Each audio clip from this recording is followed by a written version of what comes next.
I think we're at the end game for webcams at this point. What you're looking at is the Insta360 Link 2 Pro. This is a new webcam from Insta360, following up on what was one of my more favorite webcams of last generation, the Insta360 Link, the original Link. This is a PTZ webcam with auto tracking, so it can just follow me around my room.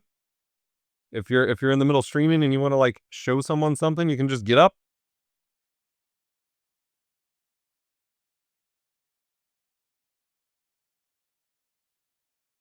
Got a video game?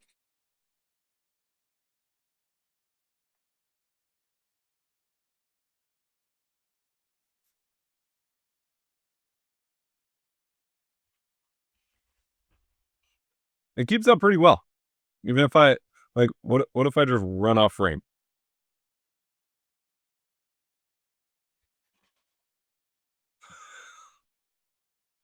So obviously I've been a huge sucker for these PTZ webcams for a long time. And I realized that at a traditional desk setup, these might not be the most most useful thing, but I think for more dynamic setups where you have an interesting room where you want to move around, I think this kind of thing is crucial. I think it's a very important tool to have to keep things more interesting for live streams, for video conferencing, for whatever, for making videos. It looks great too. It is still a webcam. You're working with a 1/1.3 inch sensor, which is still significantly smaller than something in like a mirrorless camera or, a professional video camera or whatever, or even YoloCam's S7, which I am working on taking a look at, which is a Micro Four Thirds webcam. I'm still getting that sorted. But you get something that's small, portable. It comes with a little tripod or a magnetic desk mount that I just have on my quick release system here that my normal camera's at. You can get a little case for it, and it provides surprisingly good quality. Sharpness is pretty solid. I actually have it turned down a bit because obviously with webcams, you get a lot of kind of post sharpness. You get some decent shallow depth of field action here, despite the fact that I can almost reach out and touch this wall. The aperture here, I think it's f1.9, something weird like that. It's a 24mm equivalent lens. Perfect field of view and perfect focal length for talking head webcam stuff, in my opinion. Whether you're doing streams, video conferencing, whatever. But then it has some extra features up its sleeve through the PTZ technology. So if you open up the Insta360 Link controller app, which is available on Windows and Mac, it is not available on Linux, unfortunately. I would really like to see them get to that. I can do things like set up a desk view, which at my current desk, you're not going to see much of anything. SM58.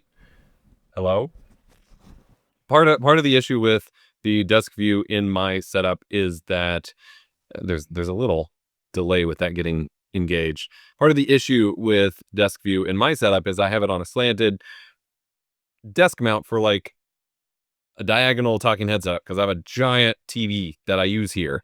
If you have it on top centered of a traditional monitor looking down, you get a nice, better kind of overhead view. If you're doing unboxings or something like that, having one camera that can flip between both of those is actually pretty rad. It also has a whiteboard mode, which is not going to work in my setup because I don't have it set up, but you can set up little trackers or have it automatically kind of detect. Yeah, it's like, hey, where's the whiteboard?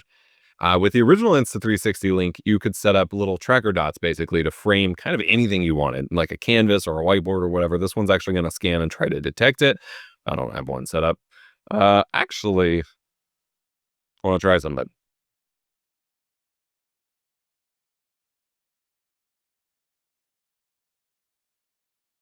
This is an X-ray panel that you would like display X-rays on. But what if I wanted to get my head out of the way? Whiteboard. It's scanning. I'll try to show screen capture of the software. And so if you're like dry eraser markering on here, it's automatically cropping and transforming the frame to show the whiteboard as basically flat as can be. If I start to move it, yeah. So it's assuming it's a static whiteboard, obviously, not me holding up a giant white thing, but it reframes and retransforms the video to have that as the center so you can quickly switch between that and your talking head. I don't like the big delay, like it switches modes and then there's like a hitch before video updates. I don't like that, but the feature itself is actually really cool. So it's got some cool features like that. Obviously, we have the AI tracking for my face, for my body. It has a few different modes for that as well. Also, group tracking is an option.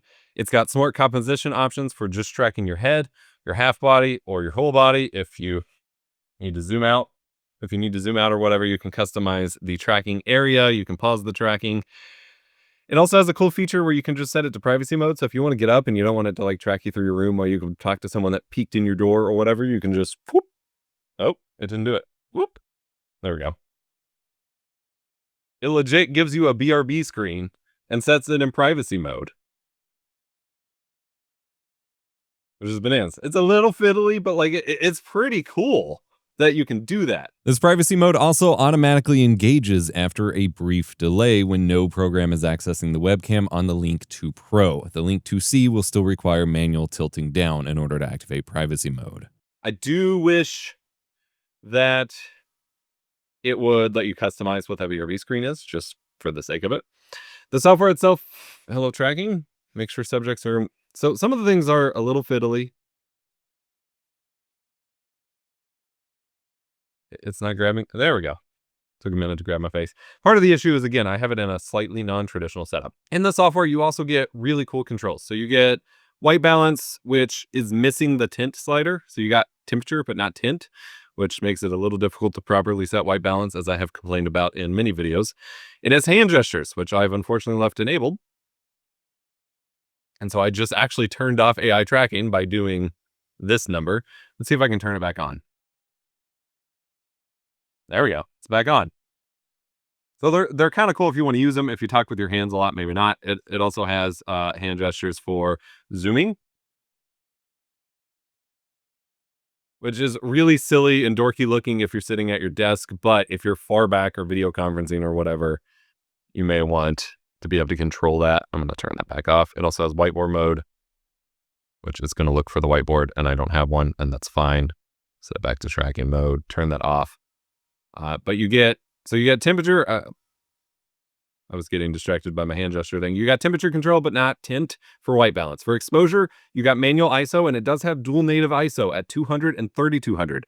So I will show a demo, I guess, of it in really dark place, in a really dark environment without a key light and stuff like that at 3200. I have it set to ISO 200 right now. 100 was a little too slow. You got manual shutter speed. You do have an exposure curve, which is pretty cool. And I think I can actually get like a better skin tone rendering when I play and give it like a little bit of an S-curve. But even just adding dots to the exposure curve, even without changing them, you can see like in the CRT behind my head, the colors and the like exposure just absolutely breaks. Like you can't even, theoretically, this would be a great tool to massage your look, but you can't even really touch it at all without just absolutely breaking the image. So hopefully they can fix that in the future. You get focus control, brightness, contrast, saturation, and sharpness control, as well as your standard 50 or 60 hertz anti-flicker. Really good software offering there. Again, I would love to see tint for white balance and for the exposure curve not to break the image. The only other thing I wanted to note, similar to the exposure curve breaking the image, HDR mode. This a lot of webcams these days are shipping with an HDR mode, which takes double the frame rate, basically double exposure, and then find the middle ground so you can get better exposure without needing as much gain and blah blah blah. But I have found, as someone who has brightly lit things in my space, if I turn on HDR,